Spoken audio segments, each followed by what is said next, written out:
was here a while. Thank you. I'll take that.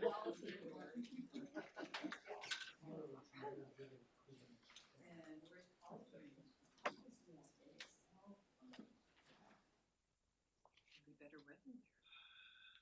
Wouldn't take much. Yes.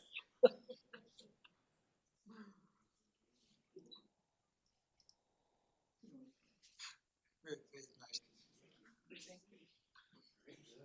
Okay, Debbie, are we ready in the back? We are, Jamie. Are we ready up front? Perfect. Colleagues? Yes. All, did we do a sound check already? Are you good? Good morning. Yeah, is your microphone on? Oh, good reminder. We Thank were you. just going to talk and not let you listen. All right. Thank you, everyone. Okay. Well, good morning. Today is Wednesday, November 5th, 2025. We'd like to welcome everyone to the board meeting. We'll call this meeting to order at 9 a.m. The teleconference number is 1-971-254-3149. Conference ID 866-914-607#.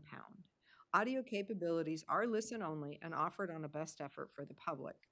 Our meeting is also live streamed, and you can join us online by going to our website. Other viewing options are available at tctvonline.com. Before we get started, I'd like to remind everyone to mute their phone. You can do this by pressing *6. Please unmute your phone when your agenda item is ready to be discussed. For those joining via computer, please unmute your microphone and turn on your camera when your agenda item is called. All others must remain muted with their cameras turned off. Thank you. Public comment. Those intending to provide public comment to the board may attend in person or email submissions to the public comments email on our website. Public comments received by 12 p.m. on Tuesday will be distributed to the board, posted online before the meeting, and become part of the public record. You may also provide public comment virtually by registering ahead of time. To register, please email public comments by 12 p.m. on the Tuesday prior to the board meeting. Public comments can also be mailed to the Board of Commissioners office, 201 Laurel Avenue, Tillamook, Oregon 97141. For more information on public comment options, please visit the Board of Commissioners webpage. Do we have anyone signed up in the room or online for public comment today? We do not. Okay, thank you. Great, then welcome to everyone in the room. If you would please sign the guest list if you have not done that, and then we will begin with the Pledge of Allegiance.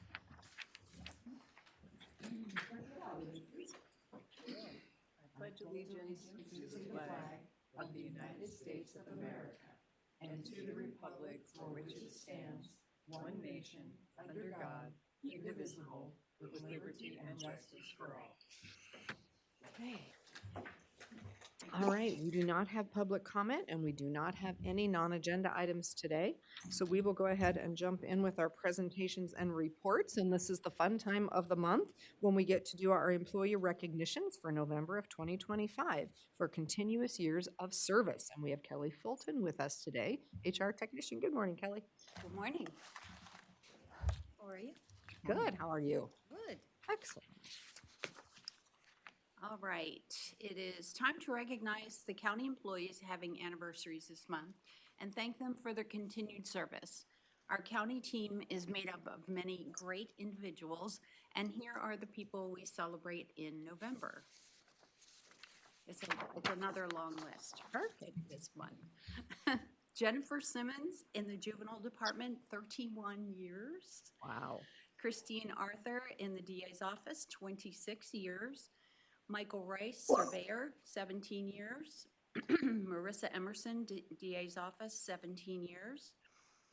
Blaze Einat in the sheriff's office, 14 years. Melissa Yank, community development, 11 years.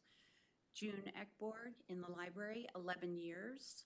Daniel Reed in the tax office, 11 years. Stephen Berger, sheriff's office, 10 years. Terrence Waters, sheriff's office, 8 years. William Barlow, library, 8 years. Jasper Lind, public works, 6 years. Timothy Green, community development, 6 years. Dove Rainbow, HHS, 6 years. Jennifer Ramirez, HHS, 5 years. Gina Poole, HHS, 5 years. David Laird, IS, 5 years. Adam Reeves, IS, 4 years. Zareth Dilatori, HHS, 4 years. Stephanie Pelto, HHS, 3 years. Levon Beckner, HHS, 3 years. Luke Kralik, Library, 3 years. Jennifer Wells, Library, 3 years. Brian King in the Assessor's Office, 3 years. Brittany McIntyre, Assessor's Office, 3 years. Jesus Carrillo Barragan, Sheriff's Office, 3 years. Anya Reeser, HHS, 3 years. Wayne Anderson, Public Works, 2 years. Alexandria Beauville, Sheriff's Office, 2 years. Nicole Eckhart, Clerk's Office, 2 years. Preston Rivers, Assessors, 1 year. Camille Sorensen, HHS, 1 year. Larry Gresham, HHS, 1 year. And Rhonda Bolo, HHS, 1 year. Wow, that is a long list. Yes. October's been a busy month, and apparently it's been a busy month for 31 years. Mhm. So wonderful. Commissioner comments? Sure, thank you. Well, I love this monthly celebration. I'm so glad we started doing this, and I love reflecting on the list and the variety from 31 years of service. Jennifer Simmons, thank you for staying with us for 31 years, serving juveniles in Tillamook County. Christine Arthur in the District Attorney's Office, 26 years, and her services are indispensable, so valuable.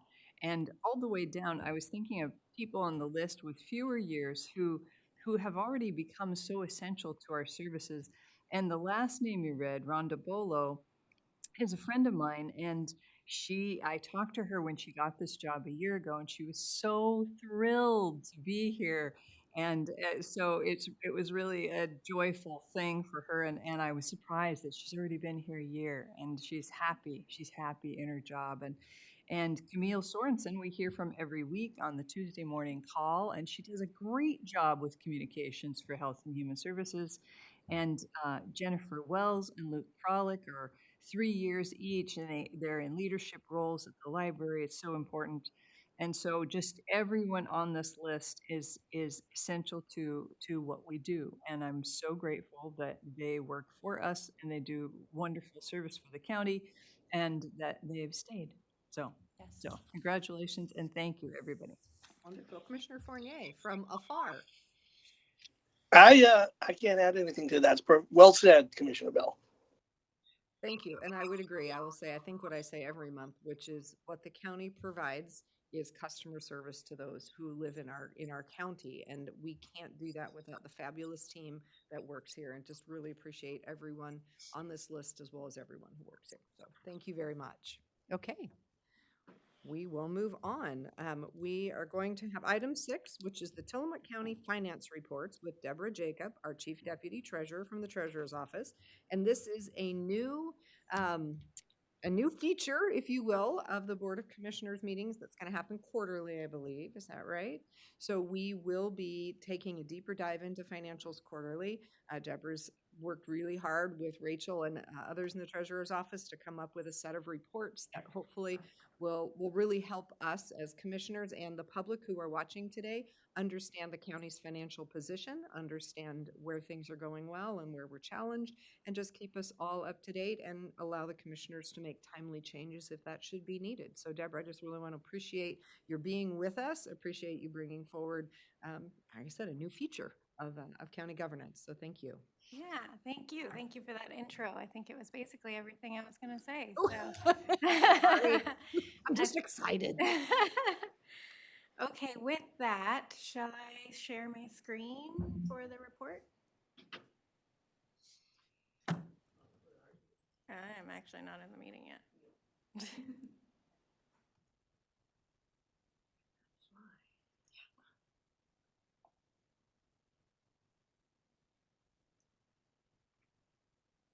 While we're waiting, there's a fly in here. If anybody sees the commissioners just sort of doing weird movements, twitching or swinging wildly in the air, it's the fly. I'm going to try really hard just to ignore it, but it's really hard to do.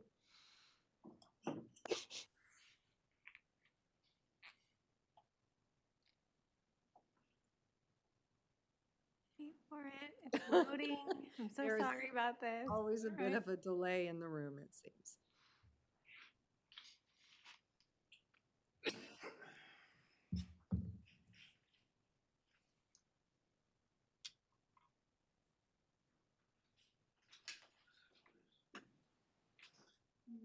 doesn't look like your presenter. No. Debbie, can you make her a presenter? Well, I'm clicking in, but it's not loading.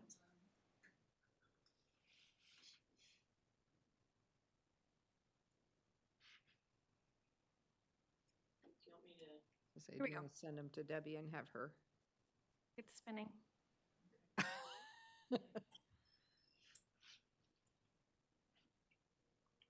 There we go.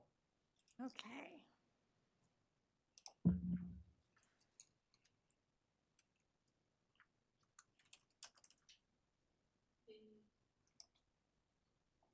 Okay. Now, here we go. So this is the Tillamook County financial position. This is an executive summary, kind of a synthesis of everything that was shared at the October 6th meeting. It's going to be a quick run through on everything. So we'll start out with the budget to actual performance from fiscal year 24-25, last fiscal year.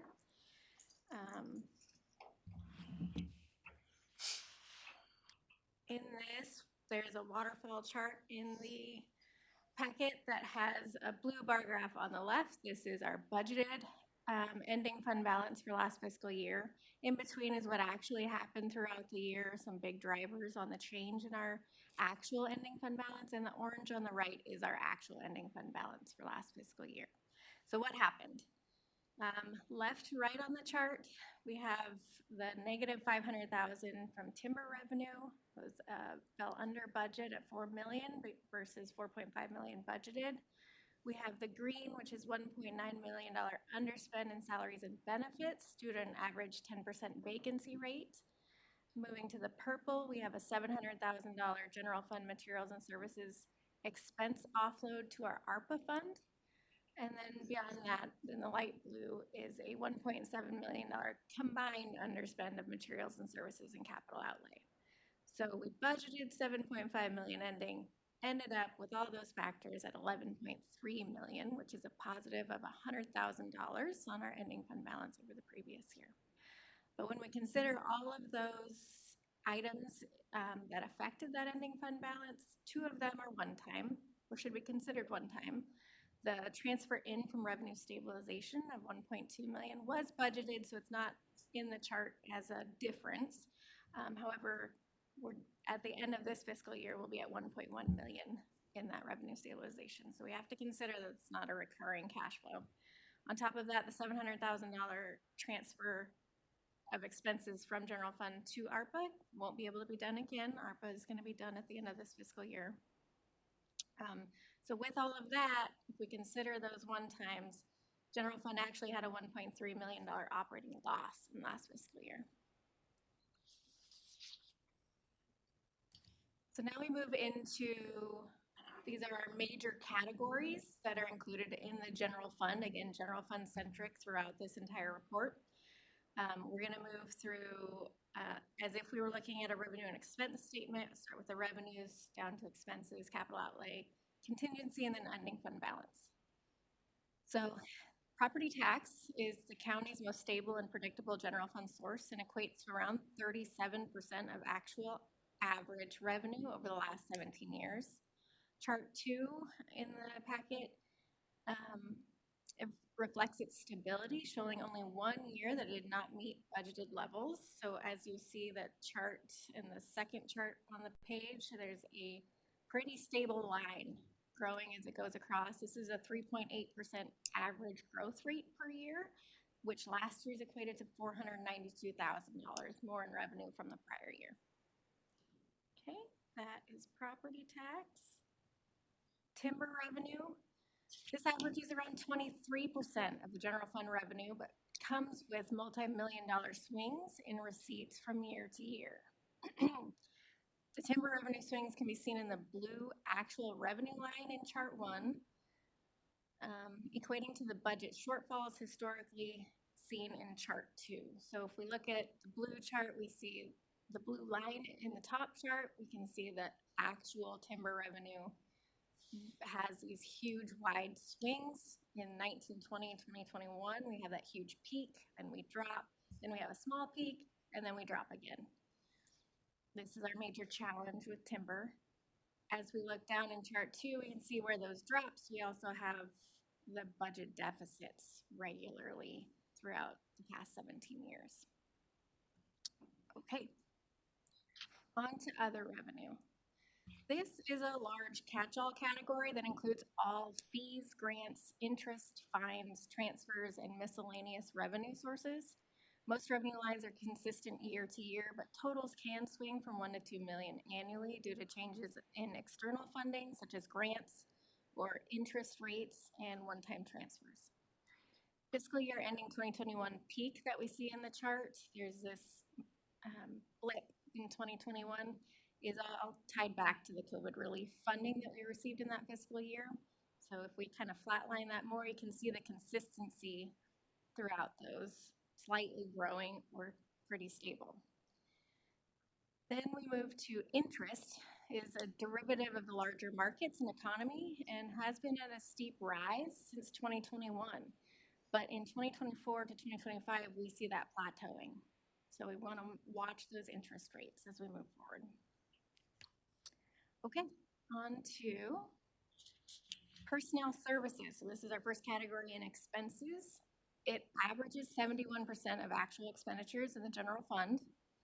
Fiscal year end 25 budgeted 134 FTE. We averaged 120 filled FTE, which equates to about a 10% vacancy, and provided the $1.9 million underspend in last fiscal year. Chart 1 shows budgeted versus actual FTEs. We see the great resignation of 21-22, where we have that big dip in average actual FTE. And then we have a rebound through fiscal year end 24 and a flattening between fiscal year end 24 and last year at around 120 FTE average. Chart 2 shows personnel costs budgeted to actual. We can see the parallel lines between fiscal year end 24 and fiscal year end 25 shows a stagnation at around 10% vacancies. Okay, on to materials and services. So this is 21% of our average general fund spending. It is a big catch-all category as well. Its compound annual growth rate, which means year over year, added together is 5.7%. Top 3 drivers in this category are contracted services. Last year's was 1.1 million. Last year's was influenced by one-time grant funding, which is why we see that steep peak in fiscal year end 25. Insurance and deductibles is the next top driver, and computer software and licensing is our next. Okay. Capital outlay. For this review, we are looking at the general fund and also including the building improvement and vehicle reserve funds. This is where we spend most of our capital outlay out of. With all of those combined, only 2% of general fund expenditures on average are for capital outlay. General fund transfers to the capital funds, the building improvement and vehicle reserve, have not exceeded $500,000 in any fiscal year to support capital investments, as you can see in chart 1. Chart 2 shows that we have little consistency in our capital outlay spending, and chart 3 is a cumulative, how much has the general fund funded capital investments versus what we know we've seen in our capital needs assessments. So in a 17-year period, the general fund has invested $3.5 million towards building improvement capital outlay, and our needs assessment is around $13 million at this time. Contingency. Used for unforeseen or unknown expenses such as collective bargaining agreement changes, personnel cost increases, or minor revenue shortfalls. Contingency moves through budget adjustments and happens throughout a fiscal year. Budget adjustments to move contingency to departments increase department spending authority. Adjustments that increase contingency decrease department spending authority. So we have to think of it as a push-pull. Whenever we increase contingency, we're pulling away from departments. Whenever we decrease contingency, we're putting more into departments. Chart 1 shows a consistent history of increasing department spending authority with 4 years of much larger decreases in spending authority throughout those 17 years. So we see that in 08-09, 09-10, 14-15, and 24-25, we had major pullbacks. If we overlay that with our timber revenue years, we would say those are the shortfall years. On the other side, the decrease in contingency or increase in department spending, we can see there's very consistent use, minor use of those throughout fiscal years. Revenue stabilization is a special revenue fund. It is a budget reserve used to address deficits and economic downturns managed through the county's annual budget process. Chart 1 shows the balance and use of revenue stabilization over the past 17 years. Notably, we're expected to end at a 17-year low this fiscal year at $1.1 million. This is less than we have transferred to support general fund operations in the last year and this fiscal year. The chart also shows that over the 17 years, we've only touched the revenue stabilization fund 5 times, twice to transfer money in during high timber revenue years. Those were the 2019 and 2020 that we then moved into revenue stabilization for future years. And then 3 times to pull out, which is 14-15 last year and this fiscal year as planned. Beginning fund balance. So beginning fund balance is the cumulative financial position of the county's general fund carried forward into each fiscal year. It is a result of planned cash flow needs in each fiscal year's operations rolling forward. Major influences on the beginning fund balance, we've covered most of these. Timber revenue, with its millions in year-to-year swings, the ups and downs of timber revenue have direct impact to the beginning fund balance. Last year's beginning fund balance timber influence was negative $500,000. Personnel budget to actual variance, driven primarily by vacancies that lead to underspending. Last year's beginning fund balance influence was positive $1.9 million, with our $1.9 million underspend from our 10% vacancy. This equated to about a 15% beginning fund balance, 15% of the beginning fund balance for this fiscal year. Chart 1 overlays the beginning fund balance with timber and personnel variances, as well as revenue stabilization transfers in, and we can see the correspondence as we move along the chart, the yellow being beginning fund balance, the green being timber, blue is personnel budget to actual variance, and the purple at the bottom is our revenue stabilization transfers in. We can see that the yellow line 1 year after a timber bump moves up in that same general direction, and then we can see on the lows that we have that decline in that beginning fund balance as well. That is offset by our pretty consistent personnel budget to actual variance. You can see that we've gone from anywhere from about $500,000 in personnel budget to actual variance to over $2 million in our 21, 22, 22, 23 areas, and we're at 1.9 this last year. Okay.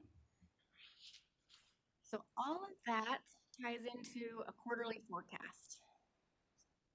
The context is that a quarterly forecast, the dates at the bottom of the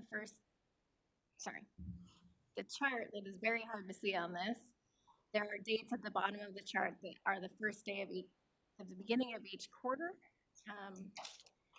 We have our 3 lines, which are upper, middle, and lower projection areas. This gives us a confidence bound so that we have that range to fall into as we move along. For last fiscal year, we landed right where we forecasted to be at $11.5 million or $11.3 million with liabilities. See. As we look at this, we can see that we have these big dips. We have this peak in quarter 2s, and as we go down, our lowest point is quarter 1 of each fiscal year. It's kind of a stair-step pattern you see in there. That's our cash flow seasonality cycle. Your eyes are drawn to the lowest point, which is our quarter 1, but we have to focus on that quarter 4, which is the quarter right before that lowest dip on each of these stair steps. That quarter 4, I've color-coded on this chart. They're green for good, yellow for at risk, and red for below minimum ending fund balance recommendations.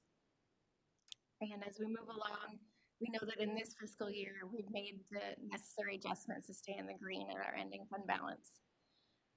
As we get out into end of next fiscal year, we get into yellow territory. And this assumes that we have our 10% vacancy rate. We have our PERS savings as we roll forward. We have $1 million in parks transfers as we roll forward. It also assumes that we include 2 major capital outlay projects, which is the courthouse roof and HVAC projects, as well as the jail HVAC. And those are included in the 25-26 and 26-27 fiscal years. So as we move forward, those are included as we look at those at risk and below budgeted below ending fund balance recommendation levels. So how much is that? As we're looking at those gaps, as we're moving, that line goes downwards at a slope. The average gap over the next 4 fiscal years is around $2 to $3 million with this forecast.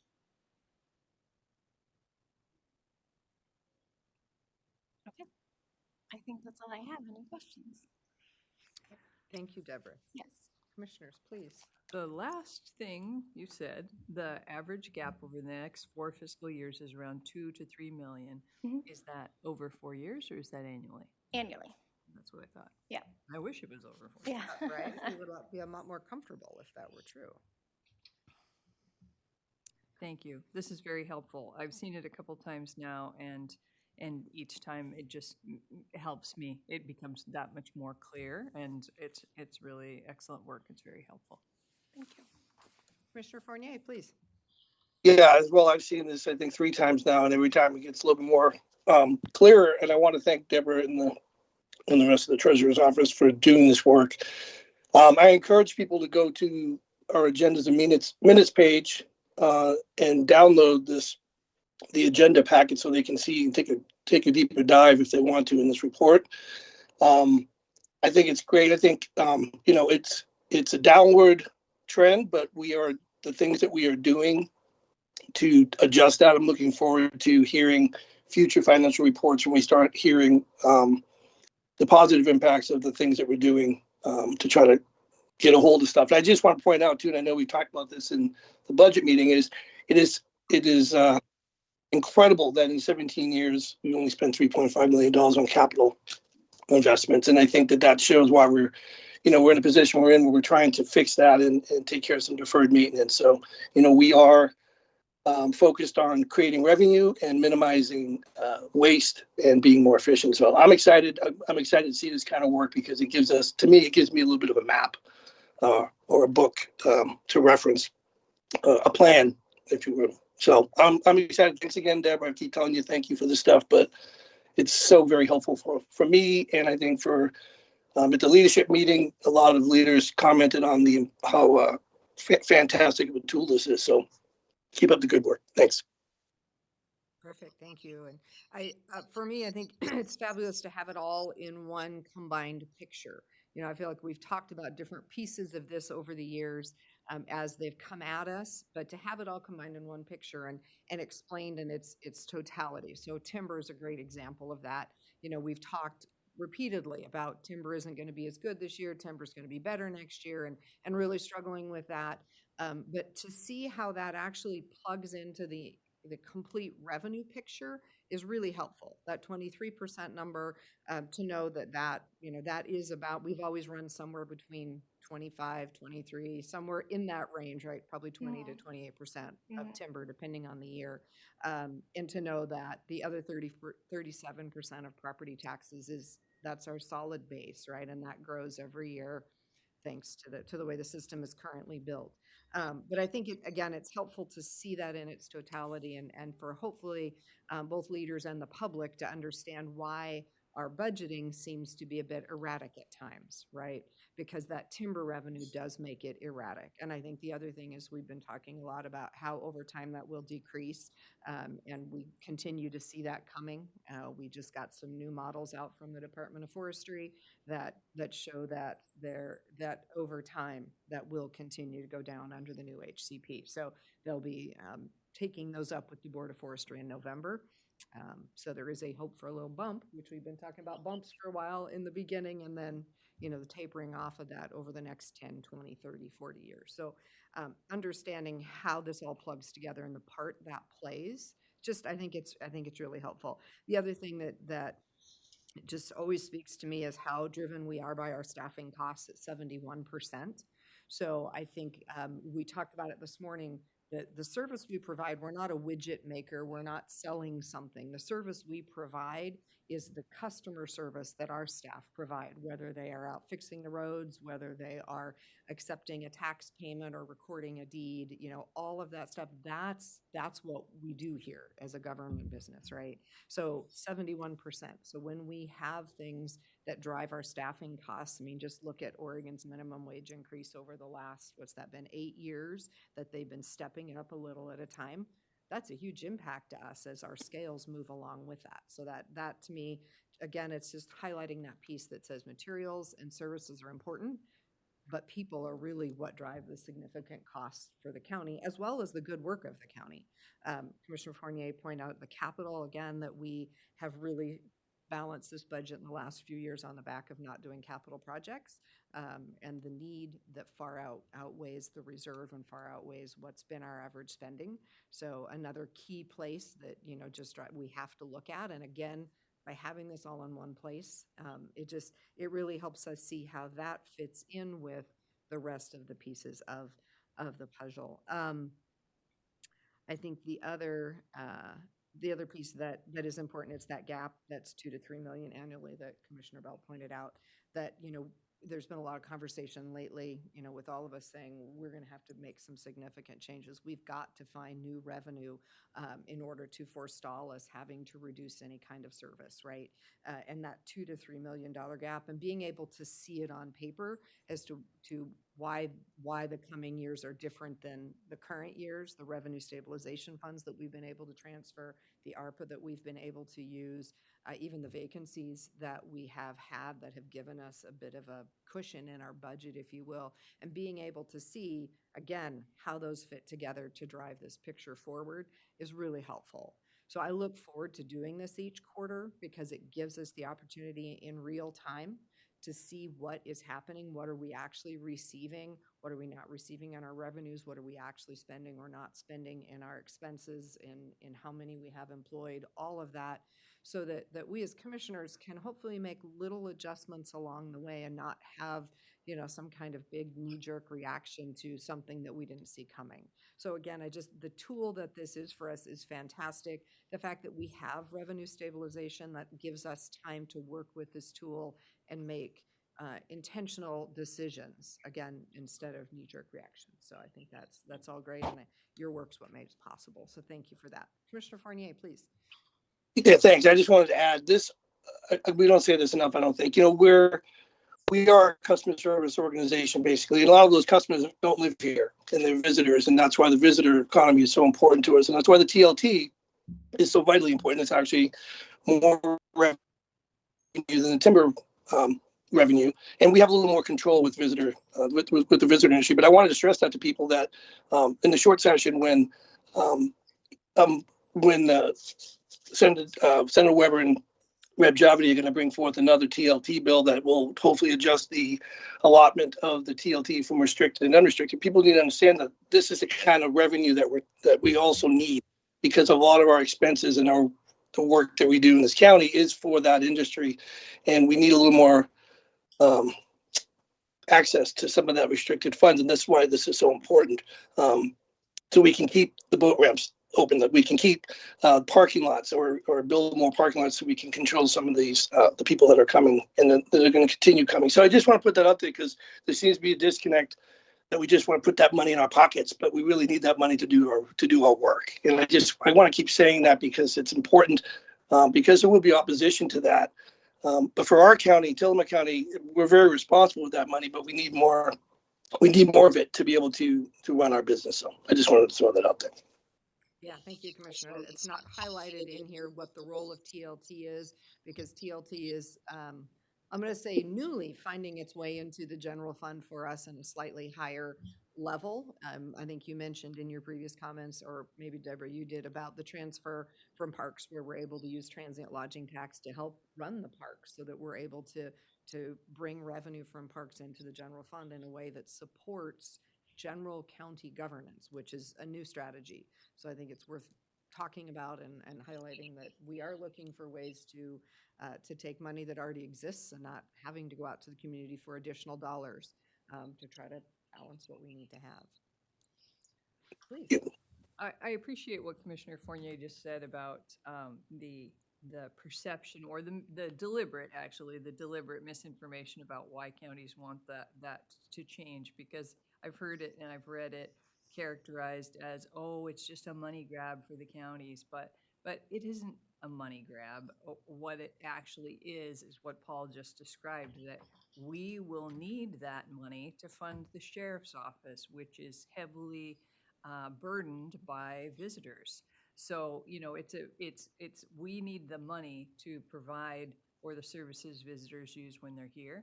And so it just irks me to hear that mischaracterization about what the change would actually make. And he's absolutely right that if our state legislators are able to change that this year, it will take a lot of pressure off of this report. It will be really dynamic. It won't be the whole 2 to 3 million that we're missing, but it'll really significantly change. And another thing I wanted to say about this report that we haven't talked about yet is that the whole report and your work as a finance director it's doing so much good for transparency. For our budget, the county budget is public, but this makes it more transparent than it has been previously. So we've heard year after year from internally as well as externally, like, for example, the county always says they're in trouble and then they come up with the money. And so this shows exactly how that's happened. And it shows clearly on page 11 of 13 that the last 2 years, how we've balanced the budget is by pulling it out of the Revenue Stabilization Fund, which is, as you said, now at the lowest point it's been in 17 years. So it's not as if there's some, magic amount of money somewhere where we're just going to plug the holes and keep acting as if we're having a crisis, because this is the reality of the situation, and it's unsustainable currently. If we don't figure out how to generate more revenue, it's unsustainable. And I'm really grateful for the transparency that your work is providing us to show people this is what it really is these are the bottom line numbers, so that everybody, both in our organization and outside, can understand it. So thank you. Thank you. Commissioner Fournier, any other comments? No, I'm good. Thank you. I don't want to talk much about this, but I appreciate that we spent some time on it. Excellent. Thank you. And Deborah, when will we see you again? Do we have a date set for it? Because this is going to be quarterly. Well, this report is, remind me, Rachel. Yeah, so we have 2 sets of reporting. You will see her monthly. Okay. So we have a monthly report out at this level Okay. at the first Wednesday board meeting. So that's what today is. Hey. And then at the leadership team monthly. Okay. So the report monthly will be the same at the leadership team and the board meeting. And then the quarterly work session is following receipt of our quarterly timber receipts. And so that meeting is November 24th. Okay. And that's a deeper dive. Perfect. Okay. Well, we will look forward to seeing you next month then, as we continue to see how we're tracking forward. So thank you. Thank you. Okay. Perfect. All right. We will move into our legislative administrative agenda. We're going to start with item 7, which is consideration of a personnel requisition for a new regular full-time human resources manager in the Human Resources Department. Rachel Haggerty, Chief Administrative Officer. Thank you. I am very excited to bring this to you today. In my tenure here at the county, we have had difficulty in retaining an in-person employee in the HR director position. We've had pretty high turnover. We've explored contract services, remote options, and nothing has stuck for the long haul. So following the resignation of our last director earlier this summer, went back to the drawing board and started considering an alternative structure to deliver the services that the county needs. And after a lot of thought and discussion with the HR team and consulting with Troop, that solution is to create an HR manager position, indefinitely forego the HR director position, and appoint Mackenzie Weir to that HR position, that HR manager position. Her promotion includes a progressive training plan where she'll be shadowing myself in certain disciplines, as well as Mary Jo Beckstead in the Human Resources Department, as well as some targeted training with Troop and attending certain conferences and getting some certifications over the next a little over a year. For now, it would be business as usual as she progresses through that training plan. She'll retain her current title, and then her title will change to HR manager around April. So I will continue to serve as the interim HR director in that time. So I'm really excited about this unique approach. I have all the confidence in Mackenzie's ability to rise to this challenge, and I think she's excited as well. I think she's going to well exceed our expectations for her in this role. So this is a new position. Currently, we just have the director position budgeted, and so the request is to budget for the HR manager position, and we have a significant savings in the budget because we haven't had that director position filled for quite some time. So it is ready for consideration. Thank you, Rachel. Questions or comments, commissioners? I am fully supportive of this change. Congratulations to Mackenzie, assuming we vote yes, which I believe we will. I have heard, it's my personal experience, that you're doing a great job, and I've heard from other leaders that you're doing a great job, that you're responsive, you're helpful. Your help is always what they need, and it's that everyone who is working with you is pleased with your work, and so I'm happy that we're investing in you and in your opportunity to grow, and that we've set up a training structure for you to be able to grow in your skills and your career, and we're lucky to have you, and I'm just happy that Rachel thought of this. Commissioner Fournier. Yeah, I just wanted to add, I said this at the leadership meeting, but I'm super supportive of this. I'm excited about this. I think, we've done this with, it's a smart move. It saves us money and it really invests in our people, and it gives them a promotional path.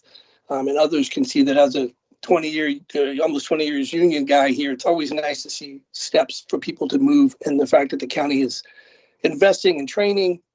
And I'm excited by the three. The one I'm thinking of is Deborah. She just showed us why she was great to invest in. Mackenzie's been doing amazing. Brandy's been doing great down in IT. Like this kind of, it's exciting to see happen. They bring some new ideas and creative ideas. They're not set in any old ways. They're looking at it fresh, and I think these types of promotions are going to push the county forward. So I'm super supportive. Thank you. As am I. I think my colleagues have said it. I'll just add quickly, I had the opportunity to work with Mackenzie when she first got here.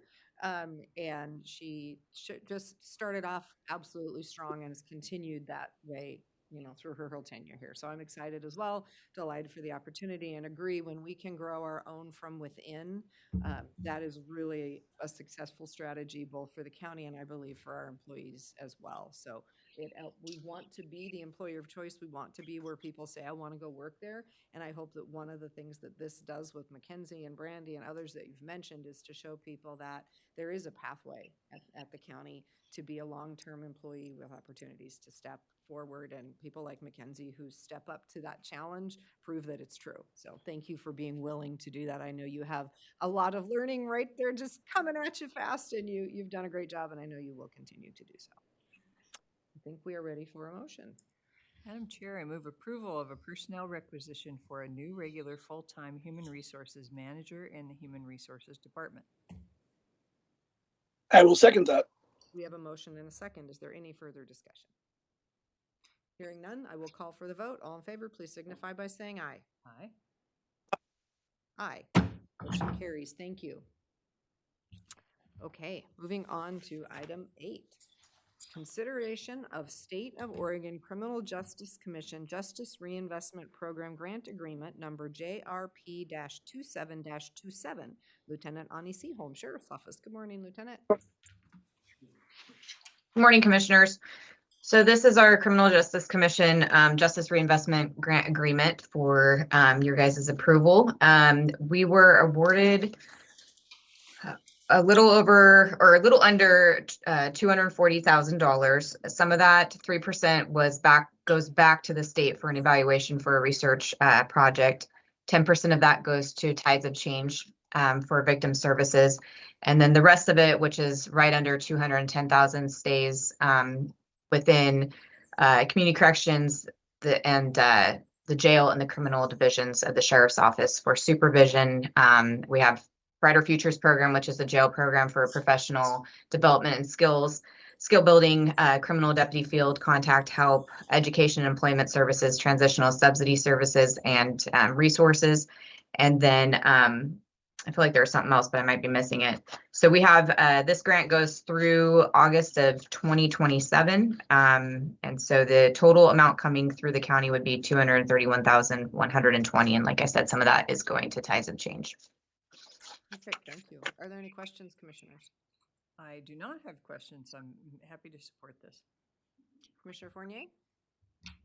I don't have any questions. I just want to thank Ani because I'm not sure people understand just how much of her job is getting these grants. And it takes a lot of her time and she still has to carry a caseload and everything else. So I appreciate the work that she does for the county to get these funds to help Tides of Change and help our own office out. So I just want to, I'm fully supportive. Perfect, thank you. As am I. I would entertain a motion.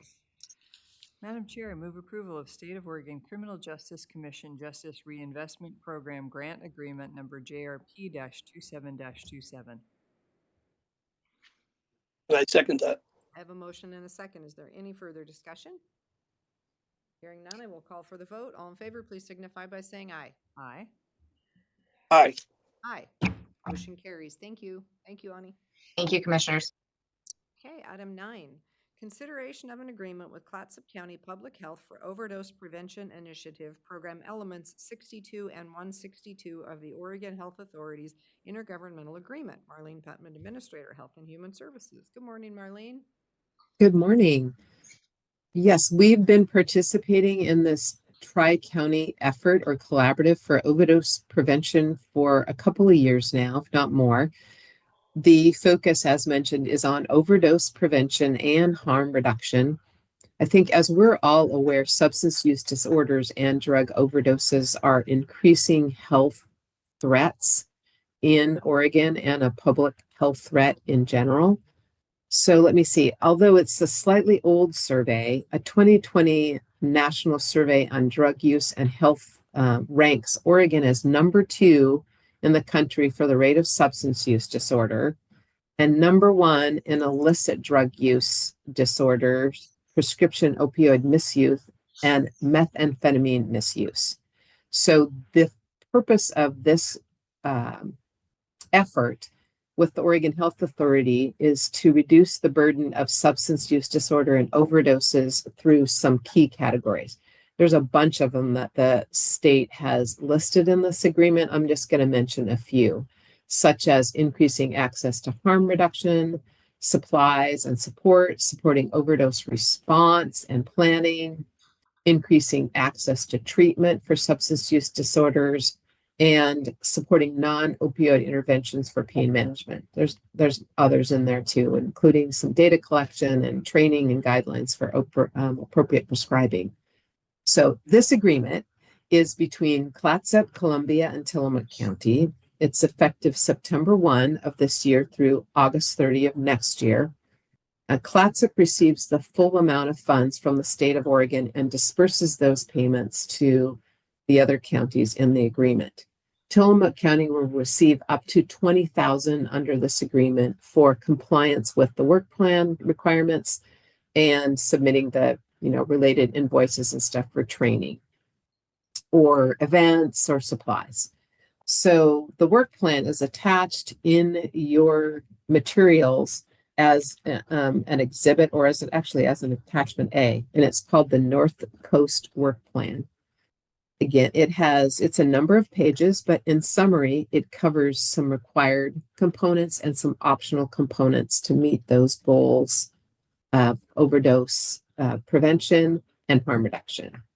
The core components of required ones, and I'm not going to read all of the detail of what those say, but it includes 2 required elements, which are basically one that just says core program elements, and the other one that says a harm reduction category. The core elements are things that you might expect in terms of a regional collaborative, meetings that are required, state reports that are required, data collection, creating this overdose response plan as a region.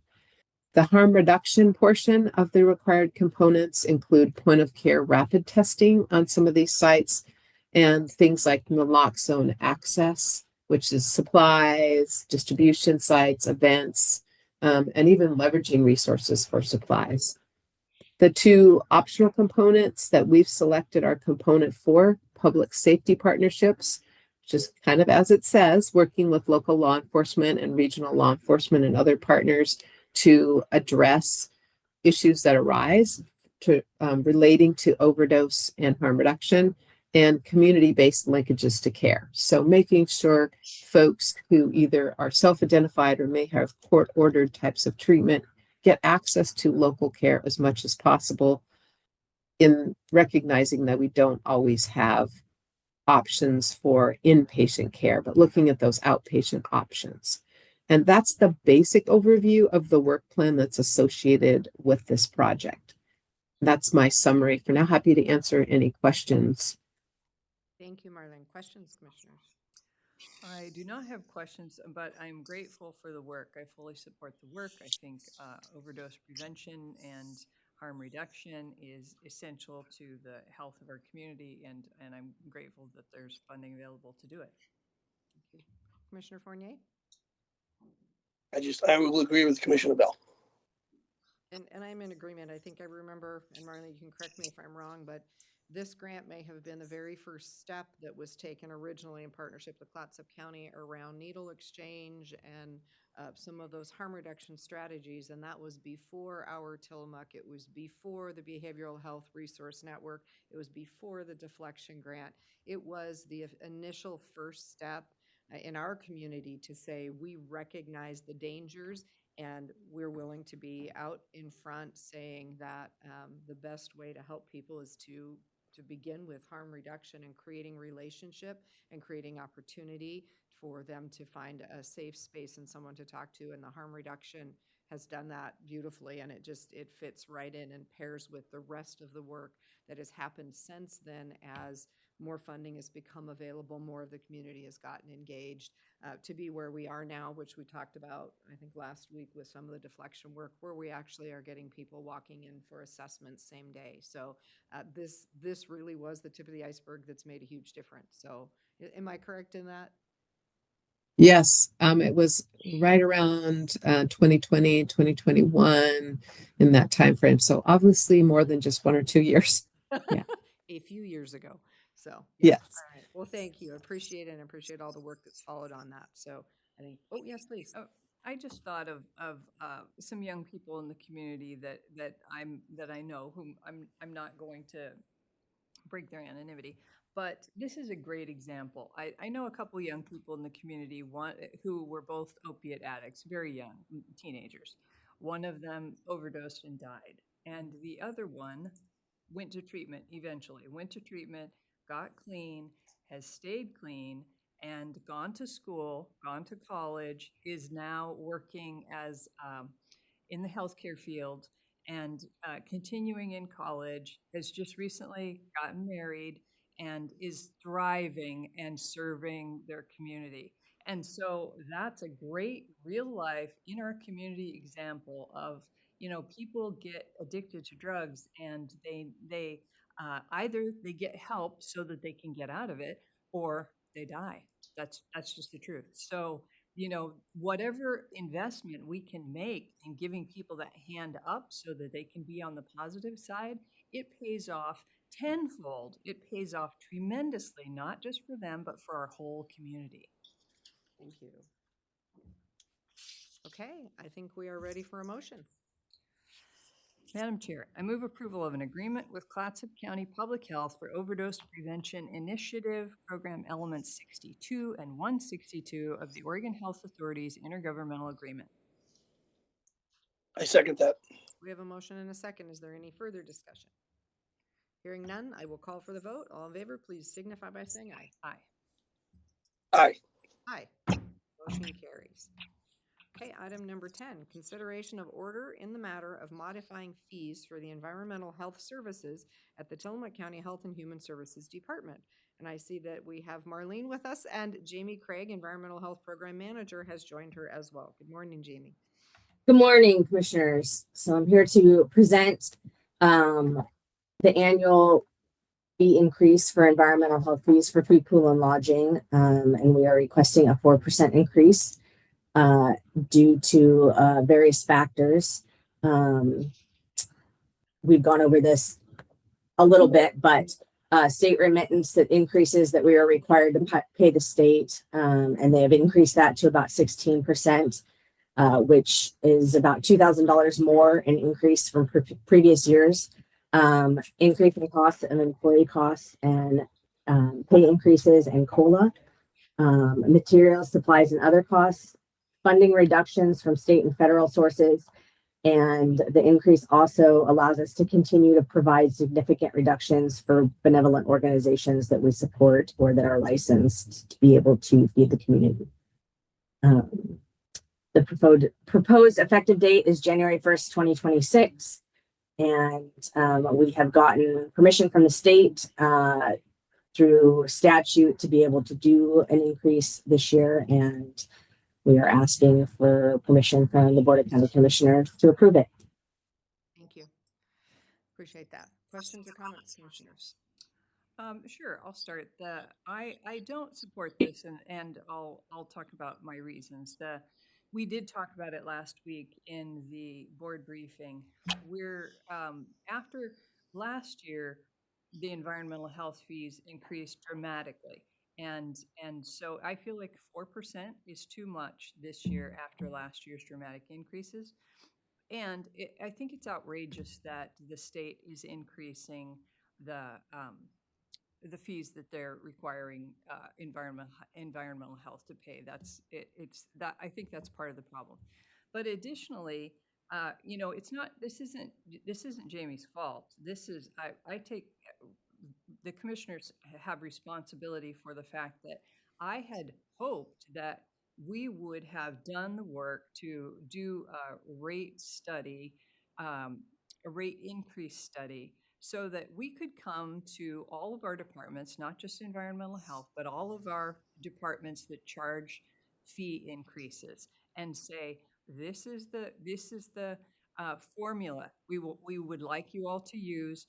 These are the incremental steps that we will support if it's appropriate to raise them every year. This is the amount that's appropriate.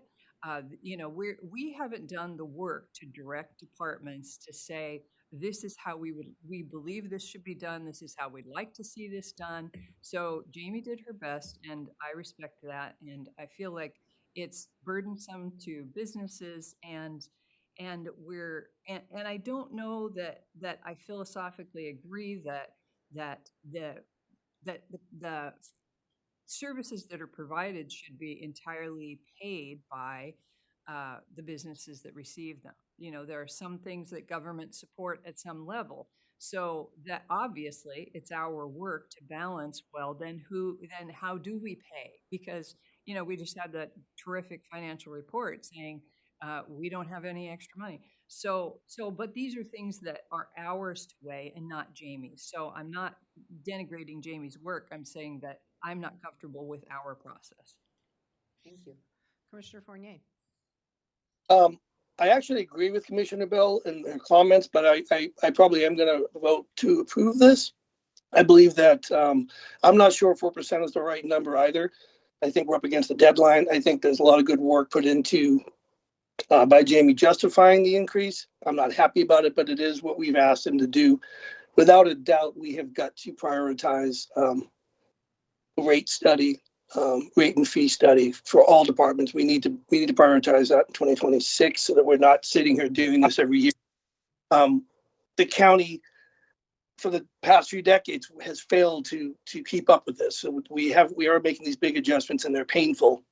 And I would like to look at, and I agree with my colleague that the state, just highlights the impact of decisions in Salem, how they affect us here locally, and how we have to respond, because we do have mandatory services that we have to do. And this is unfortunately, and we're seeing it nationally as well, where local governments are being forced to make these hard decisions to keep things going forward.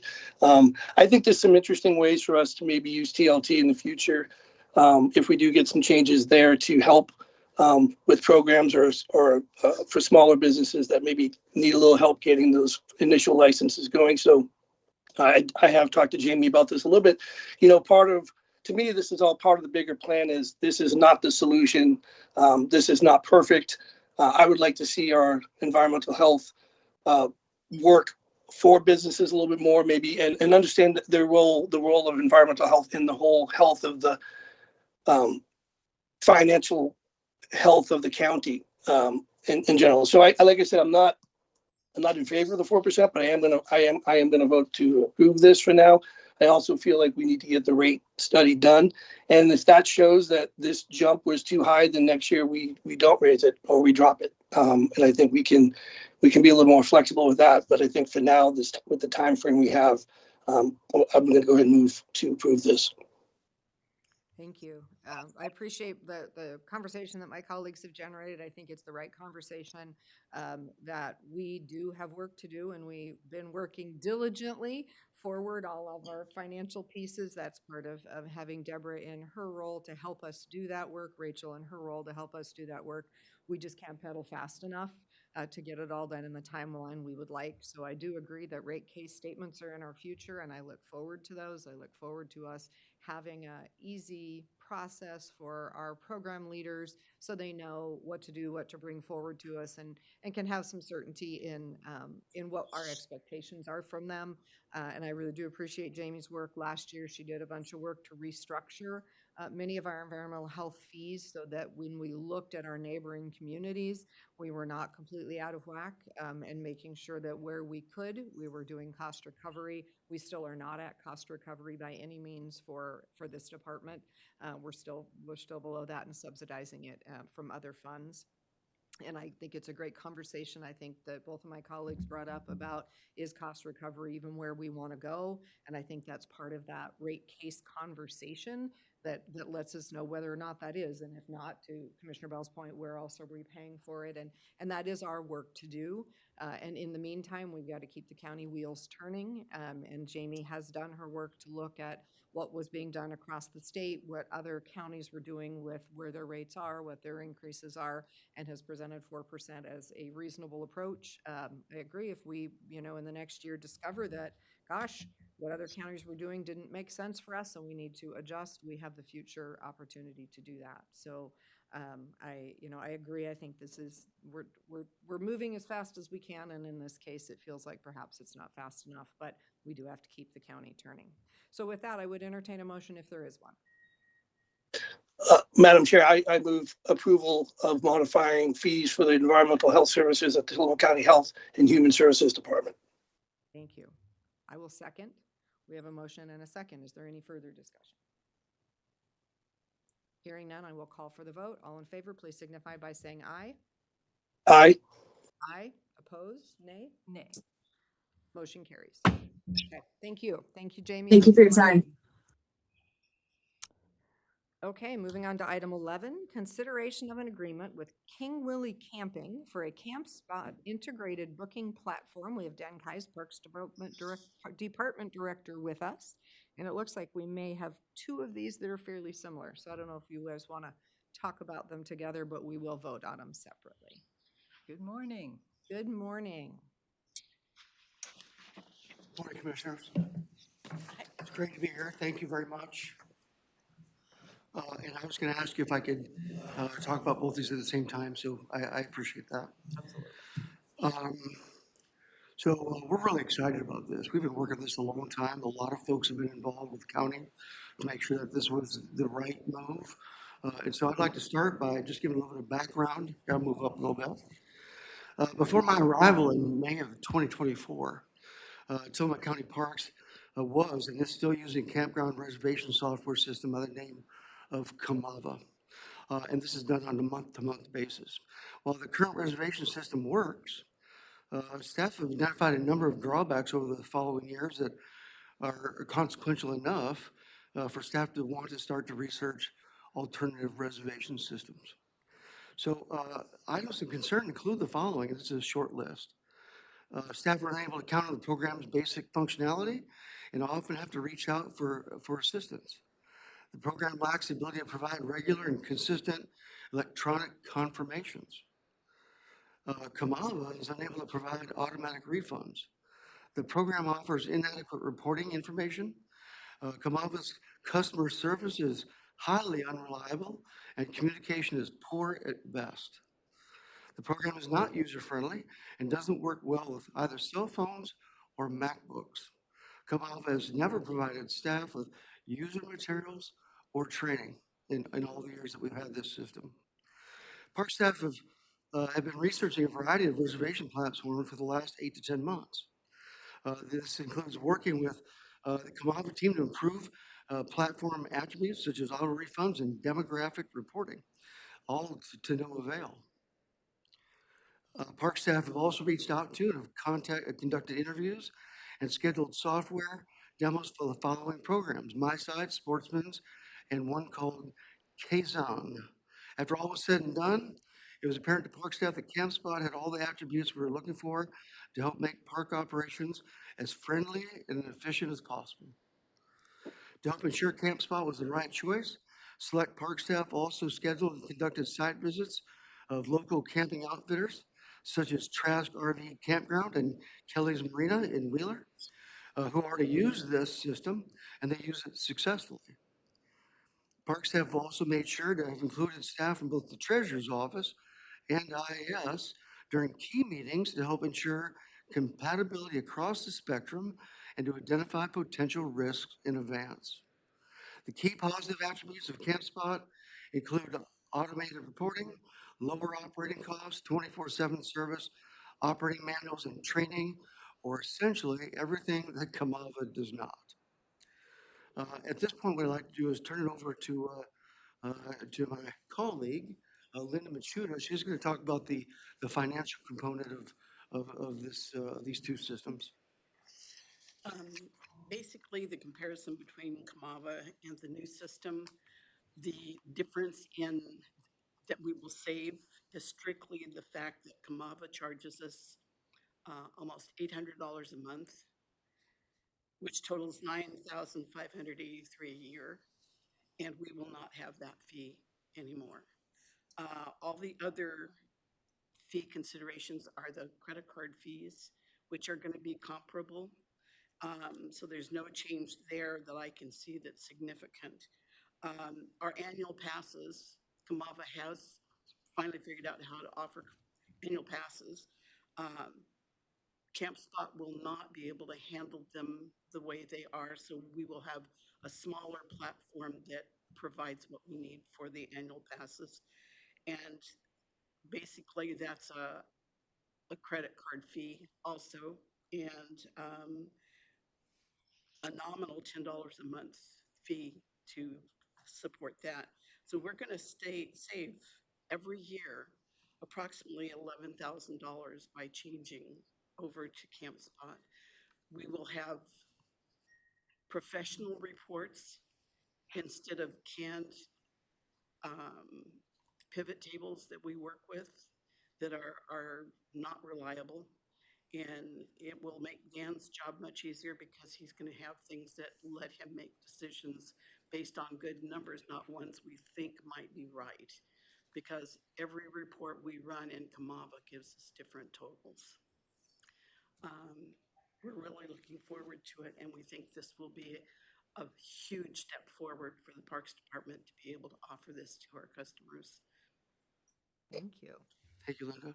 So in conclusion, Park staff respectfully recommends for the Board of County Commissioners to consider moving forward with a service agreement made by and between ResPlot Systems LLC, doing business as CampSpot, and Tillamook County Parks Department for an agreement with King Willie Camping for CampSpot integrated booking platform.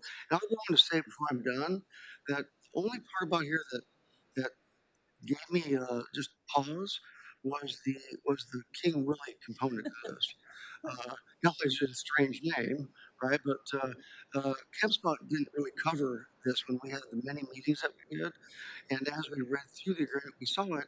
I actually had to reach out to King Willie and talk to their folks to find out what is it that you do and how is it that you're involved. And so I believe that I got how it works.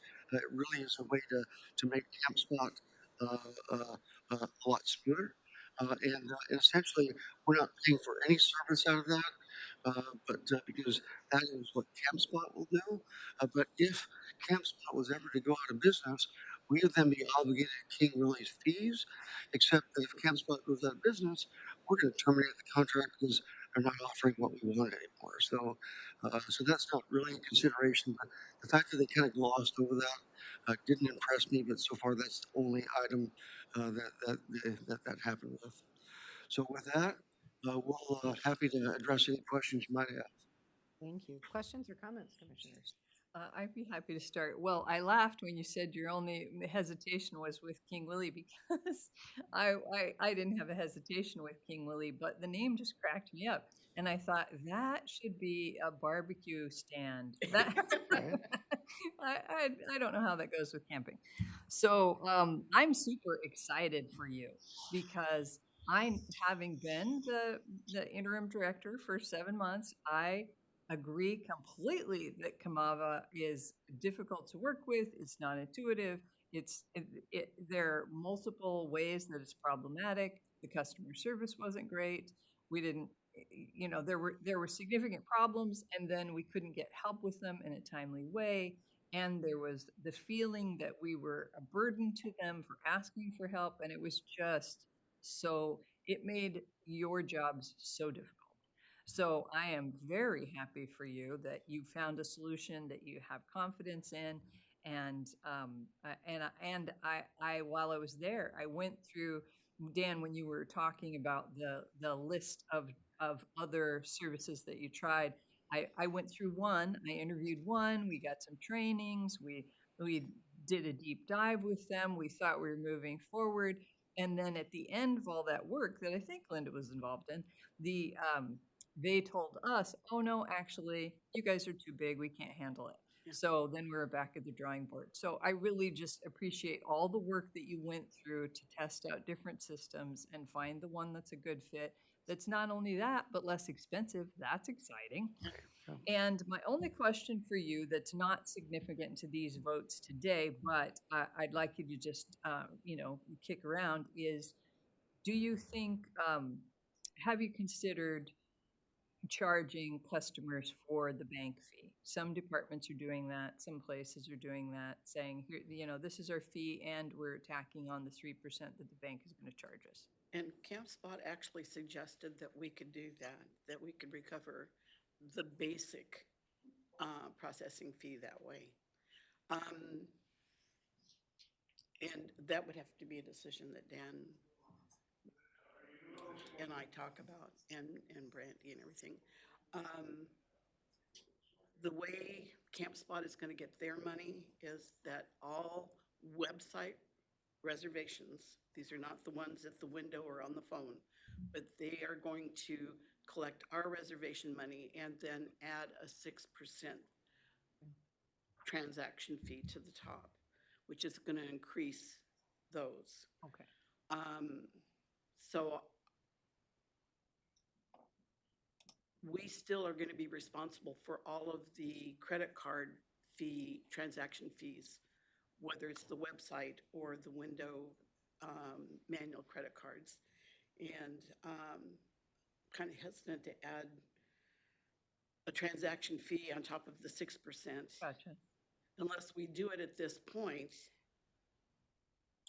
because it's gonna hurt the customers a little bit when it's gonna be sticker shock. More like a And 10% maybe we increase. added it this point so that it's one time and then we don't have to expose them to an increase again so soon. I'm not sure. I know that it is a possibility and they have suggested it. Yeah, I hear you. Well, I can tell you that as a customer, when I pay that, I don't mind it. And I think about it, I think, well, yeah, I don't want the business to have to pay that. Yeah. So but also I think some organizations increase their fees to cover it and just don't talk about it. Right. I wonder, is it okay if we ask Deb if she has thoughts on that? Yeah, please. She's been involved in this process, has been fantastic to work with, so.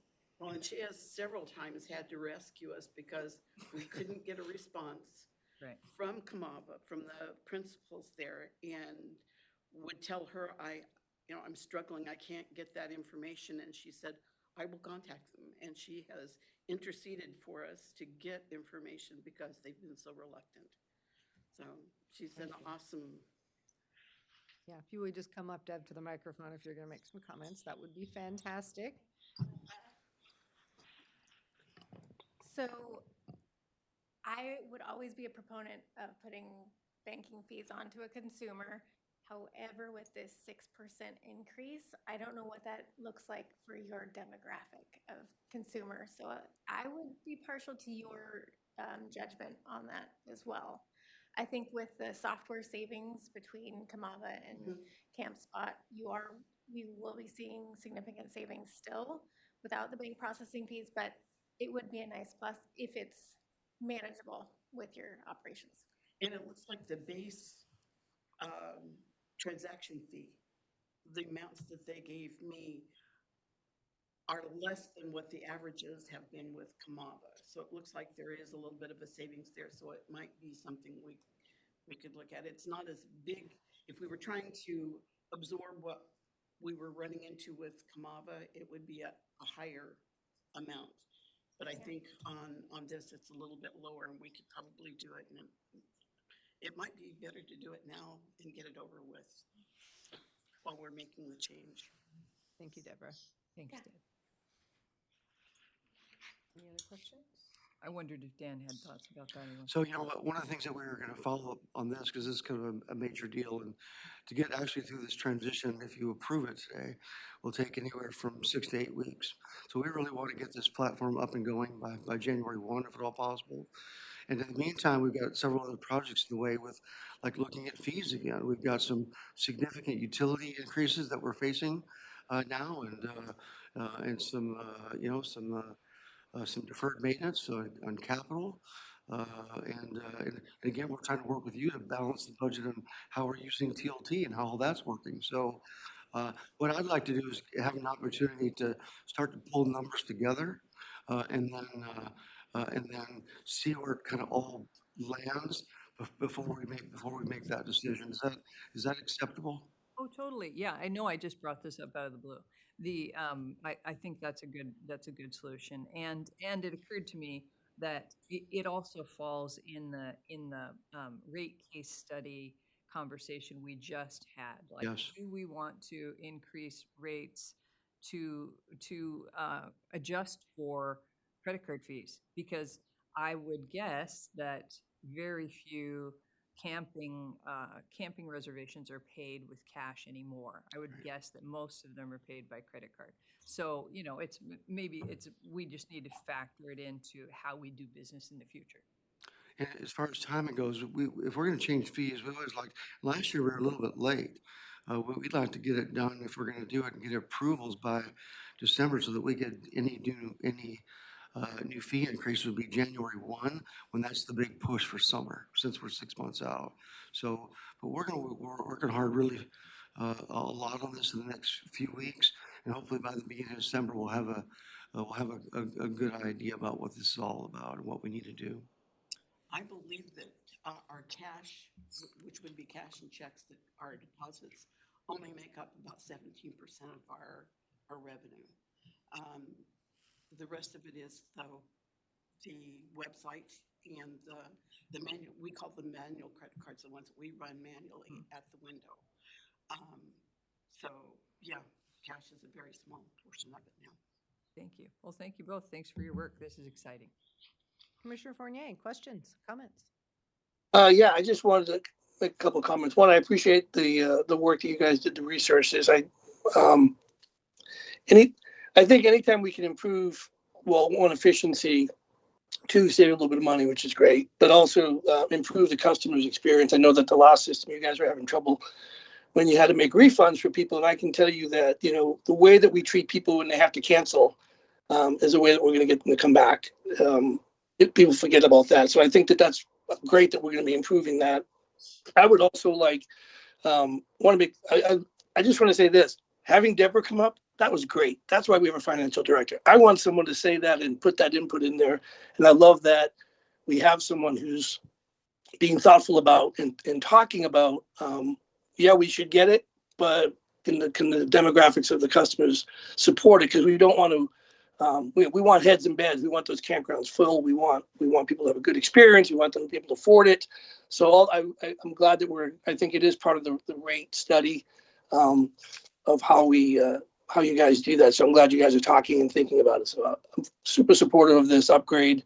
I think it's great that other campgrounds in the county are using it, the private campgrounds are using it. I think that's, again, be very familiar for people if they want to book one for one night and, maybe stay up at the, Kelly's one night and then maybe stay at Barview another night. It's kind of interesting. It's all in one spot. So that's all I got. I'm supportive. And yeah, I think definitely more discussions on the rates is the way to go. Thank you, Commissioner. Yeah, I agree. I don't end up with a lot of contact with Park Step except when it's refunds. It feels like that's when I get the calls. So I'm really happy that you're going to have a system that's going to be more effective, more efficient, easier for you to use, easier for customers to use. I think that's fantastic. Less errors because our customers run up against problems within Camava all the time. Yeah. They'll try to make a reservation and all of a sudden it will blank out on them and kick them out. So they go, oh, well, I guess I didn't get that reservation. Let me do it again. Then they're charged twice. And then we can't get Camava to help us find why it kicked out. And it takes 2 or 3 days to get them satisfied and corrected. Camava is not professional at all. The reporting lacks significantly. And it's going to be like coming into the 21st century. That's fantastic. I would like to add one thing. One thing I wanted to add was I think the automated reporting is great. I think that data collection and demographics that you're going to get is going to be helpful for you guys for planning upgrades or planning events, stuff like that. So I think that is a huge component that I'm really happy about with this new system. One of the main things that should not be a big deal is we found out we're going to be using these credit card machines, but they don't have printers to print a receipt. And Brandy and I are going, no printers? How are we going to balance and find out that the credit card machine interacts directly with the program? So we don't have to balance our credit cards to the system anymore. And it was one of the hardest things for us to get our minds around. No receipt? What are we going to do? So fantastic. Okay, I think we're ready for a motion. And I have read the first one into the record, and so when we get the second one, I'll read it in as well. Madam Chair, I move approval of an agreement with King Willie Camping for a CampSpot integrated booking platform. I second King Willie. We have a motion and a second for King Willie. I'm not even going to ask for further discussion on that one. I will call for the vote. All in favor, please signify by saying aye. Aye. Aye. Aye. Motion carries. Okay, item number 12. Consideration of a service agreement with ResPlot Systems, LLC, DBA CampSpot for online campground reservation services. So moved. Seconded. We have a motion and a second. Is there any further discussion? Hearing none, I will call for the vote. All in favor, please signify by saying aye. Aye. Aye. Aye. Motion carries. Thank you both. Appreciate Thank you it. so much. Appreciate it. Okay, moving on to item 13. Consideration of a personnel requisition for a regular replacement of 2 full-time road maintenance equipment operator 1 positions in the Public Works Department. Chris Lady, Public Works Director. Good morning, Chris. Good morning, Commissioners. The road maintenance group is comprised of 16 people, including 2 foremen and an operations superintendent, which oversees a larger area. That breaks down to 6 crew members that on the north crew that maintain all the roads from Tillamook north to the county line, as well as Bay Ocean Road and Trask River Road. The south crew breaks down to 7 people from everything south of what I just mentioned from the north crew. That helps to balance the miles of roads. Currently, we are 3 short in our positions, and that leaves us at 77% staff.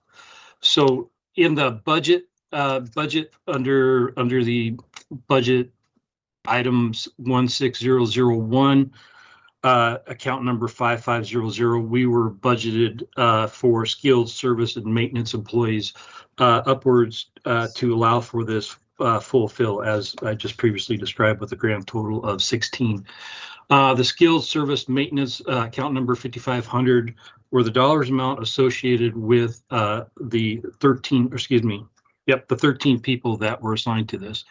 The budget narrative identified road maintenance equipment operators, but in the presentation that I had, the organization chart broke down those positions as road maintenance equipment operators 2. We've had difficulty filling the road maintenance equipment operators 2 due to the Class A CDL. So the Class A CDL is what we need to drive the dump trucks and a trailer. However, a Class B will allow us to drive the dump trucks. So the ideal candidate would have a Class B license and have some equipment time operation, maybe working on a farm. They don't have to have either of those skills. So we have trained MEO1s, which is the entry-level position, got their CDLs, and then promoted them up into a 2 position. So there is money set aside for there. It is budgeted for skilled service maintenance equipment people. The budget narrative is exactly the same. So essentially, instead of hiring MEO2s, we'd be hiring MEO1s with the intent that we'll train, simply due to the fact it's difficult to hire CDL drivers right now. Class A CDLs. Thank you, Chris. Commissioner Fournier, comments or questions? No, I appreciate this line of thinking. I think it goes, it's adapting to the situation we have. Chris, I'm wondering, do you work with the college with their CDL program? Are you in cahoots with them at all about getting drivers and finding people? Or do you need a certain amount of experience that you want to have? We have explored that option in the past. So for somebody to go through that program, it was $5,000. Sometimes they offer scholarship. They're claimed on essentially over the road trucking. So you normally see somebody hauling a semi truck towing a trailer. We don't run that type of equipment. So that to get to your test, you run through the theories and practice, which is online. There's about 44 modules you go through. We work with JJ Keller. It's about $400 for that. The rest of the time we train in-house. So instead of hiring somebody who spent $5,000 to be trained on a piece of equipment that we really don't run, we found it preferable to actually train in-house. Difficulties when we're short on staff is to get them the time in the seat to actually do that. So we actual numbers for our maintenance workers in the fiscal year ending 23, we had 12, ended up to 14, 15. We're holding at 16, but currently we're at 13. So the CDL is, the fewer people we have, the harder it is to train them to get their CDL. So ideally we'll be able to do that. The short answer is we've explored it. We found it was preferable to train in-house. Okay. Well, I'll talk to you offline about this, but I know Northwest Oregon Works. I'm on their board, and that we've talked about this very problem. So we should talk offline more about maybe finding some funding for you to do your in-house training. So anyway, yep. I'm supporting this. This is common throughout all counties. So all counties ran into the same problem. Most counties have switched to the in-person. Some issues with that. They went back to hiring somebody with a CDL. And then we started losing the eligible candidates that were out there in the pool. All counties suffer this. And all the counties have pretty much, we're one of the last ones to go back to an in-house training. So we are being we're kind of lagging behind in the trend in the county industry. So we're essentially going back to that trend, which we were post-COVID. Cool. Great. Commissioner, questions? I am supportive. I appreciate Chris's creative problem solving about how to take care of his staffing shortages. Through the years, I have admired how you figured it out, you know, when you're not getting the candidates that you need for the jobs you need, how you figured out how to adjust, and it seems like successfully. So I trust your judgment. Perfect. And I would like to make one, we talked about employee recognition previously. Recent article in the Tillamook County Pioneer was goodness news above and beyond the call, specific to Jerry Marquis, who recently got promoted to a foreman position. So if you're online, it's a good article that the Tillamook County Pioneer put out there. Nice. Thank you for saying that. And since you're talking about that, I noticed Jasper Lind with 6 years, and I was thinking about how he's grown in his position. So that, yeah, that's really cool. And congratulations to Jerry. Yeah, excellent. Okay, I think we're ready for a motion. Madam Chair, I move approval of a personnel requisition for a regular replacement of 2 full-time road maintenance equipment operator 1 positions in the Public Works Department. I second that. We have a motion and a second. Any further discussion?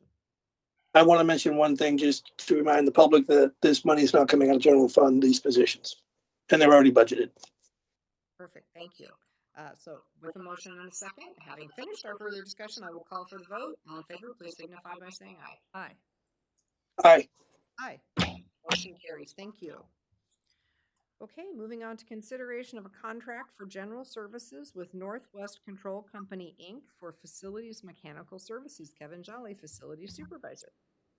Good morning, Commissioners. What you have before you for your consideration and approval is a contract between the county and Northwest Control. They are the company that services our boilers, HVAC system, the courthouse, the HVAC system at the jail, and the boilers at the library. And this is an extension. We've had an arrangement with them in the past, and this is another contract with them to continue their services with us until October 2027. This is a long-standing arrangement we've had with them, and they do a fantastic job helping me be proactive in keeping these systems up and running rather than the reactive, which we don't want to be. So they come down and do inspections. They do a fall startup inspection for the boilers and operational inspection for the HVAC to make sure everything's running properly. They do a inspection and system checks twice a year for us, and they keep everything on track with us for us. So, and that's about it. It's an extension of an agreement we've had with them for several years, and like to, if possible, continue. Thank you. Any questions? Thank you. Any questions, Commissioners? Kevin, it cracks me up that you're in the Minecraft movie. Pardon me? It cracks me Oh, up. yes. Your background This is background. the Minecraft movie. I like to keep it fresh, and I try to change my background every so often. So Well, the movie was dumb but hilarious, so that made me laugh. Thank you. Yep. And Thanks. I totally support this contract. Great. Commissioner Fournier? I support this as well. I just also want to take this opportunity while I have Kevin sitting in front of me to thank him. I know I had heard from some folks that from some departments in the courthouse asking for a bigger sign at the bottom of the north entrance or the front of the courthouse, and he's on it. And it was a collaboration with the department heads and Isabel, and Rachel had a little piece of it getting it going, and Kevin and his staff. So I just want to thank you for getting on that to help people from walking all the way up those stairs and then realizing the door's locked and they have to go to the south entrance. So again, appreciate that kind of collaboration between the departments. I walked out on them, and the 4 of them were looking at signs and talking about it. And I just went, woohoo! That's what I want to see. So Thanks again. Thank you. All right. Well, thank you. I would entertain a motion. Madam Chair, I move approval of a contract for general services with Northwest Control Company, Inc. for facilities mechanical services. I second that. We have a motion and a second. Is there any further discussion? Hearing none, I will call for the vote. All in favor, please signify by saying aye. Aye. Aye. Aye. Motion carries. Thank you, Kevin. Thank you.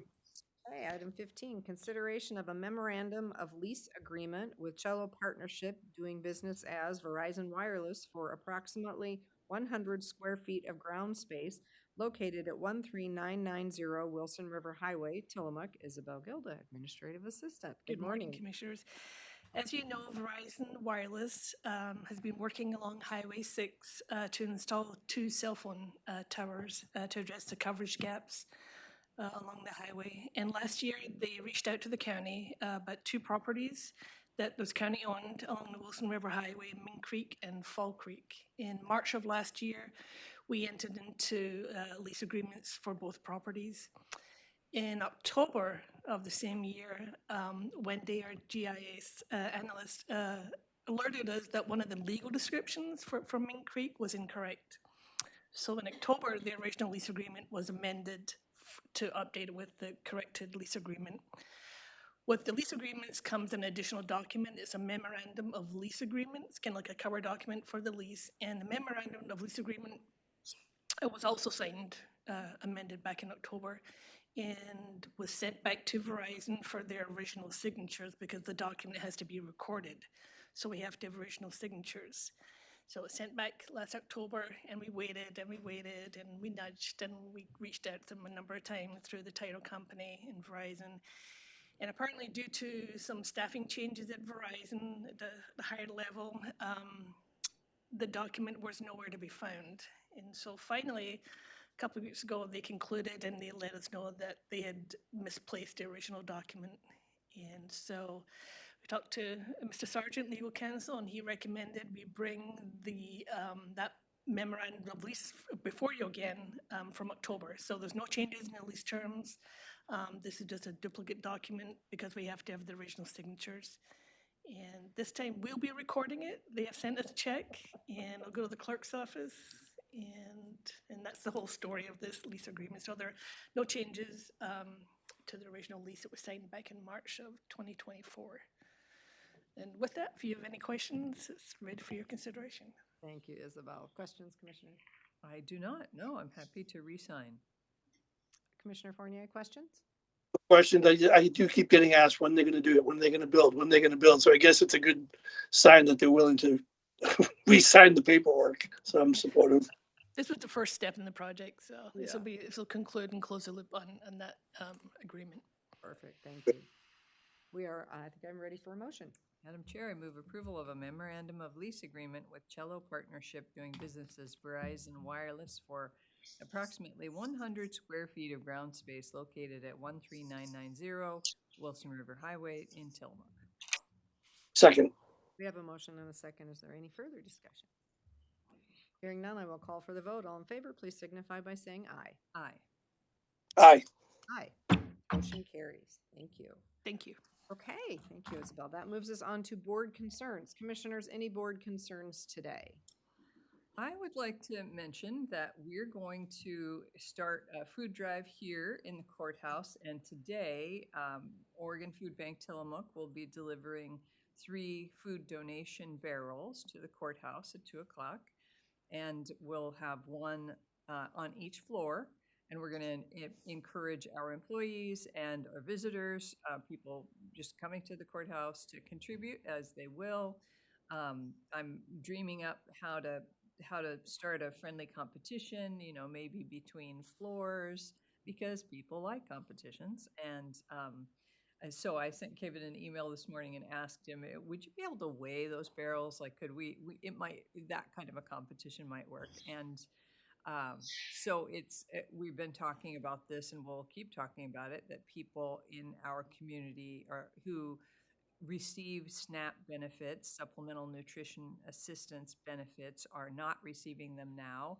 And it's a dire situation for people in our community. It's also an economic situation for places where they spent their SNAP benefits. So it will also impact the local economy. And so it's a serious situation for our community. And one way to help that is to provide nutritious, hopefully protein-based foods, shelf-stable foods, but not exclusively protein-based. I've also seen lists of things that, people really enjoy and appreciate that, coffee or tea, can be a luxury for people, or a cake mix, or something, thinking about Thanksgiving. So anything shelf stable, please donate here at the courthouse or elsewhere. I think there are lots of donation stations in the community now. Thank you. Commissioner Fournier, any board concerns today? I have none today. Thank you. Okay, I will just share, we've been talking about the Coffin Butte landfill expansion. Yesterday, the Benton County Board of Commissioners heard the appeal for the expansion. They did take a vote to approve the expansion application. There were a lot of conditions of approval that were going to have to be met, so it was interesting just to watch a clip of them as they dealt with land use, as of course that's one of the fun things we get to do. But they have at least had a verbal voice vote in affirmation, and they will formalize that on the 17th of November, which, if you haven't been privy to this conversation, Coffin Butte is where we send our garbage. And the absence of them approving this could have put us in a position in 18 months or so where we would have to find a different location. So assuming that they're able to meet all the conditions of approval and that expansion happens, that gives us, we hope, about 5 years. So there was also conversation in that meeting with the commissioners just about starting a regional conversation about where garbage will go once this expansion is full, because it is not a huge expansion. It is not a long-term solution to garbage for the region, but it is at least a temporary fix, assuming they're able to bring it all together. So just since we've been having that conversation, I thought I would share that as that's good good news. news. Yeah, it's Thank good news for us. So, okay, any other board concerns? Okay, not hearing any, I will do our announcements. The Commissioners' Board briefing scheduled for Wednesday, November 5th, 2025 at 2 p.m. has been canceled. The Commissioners will attend a quarterly retirement meeting with RVK Consultants on Friday, November 7th, 2025 at 3 p.m. The meeting will be held in the Board of Commissioners Meeting Room 106 in the Tillamook County Courthouse, 201 Laurel Avenue, Tillamook. The teleconference number is 1-971-254-3149. Conference ID 866-914-607#. Veterans Day is an observed holiday for the county and the Oregon State Circuit Court. All county offices in the Tillamook County Courthouse and the Tillamook County Library, administrative offices in the jail and justice facility, Public Works Department, Department of Community Development, Surveyor's Office, and the Health and Human Services Department and clinics, and the Circuit Court will be closed on Tuesday, November 11th, 2025. There is no community update scheduled for Tuesday, November 11th, 2025. The local public safety coordinating council teleconference, will be held Monday, November 17th, 2025 at 12 p.m. The meeting will be held in the Board of Commissioners Meeting Room 106 at the Tillamook County Courthouse, 201 Laurel Avenue, Tillamook. The teleconference number is 1-971-254-3149, conference ID 155-858-952. The Commissioners will attend the annual Association of Oregon Counties Conference in Eugene from Monday, November 17th, 2025 through Friday, November 21st, 2025. There is no community update teleconference scheduled for Tuesday, November 18th, 2025. There is no Board of Commissioners meeting and no board briefing scheduled for Wednesday, November 19th, 2025. Okay, with that, I will adjourn this meeting at 10:43 a.m.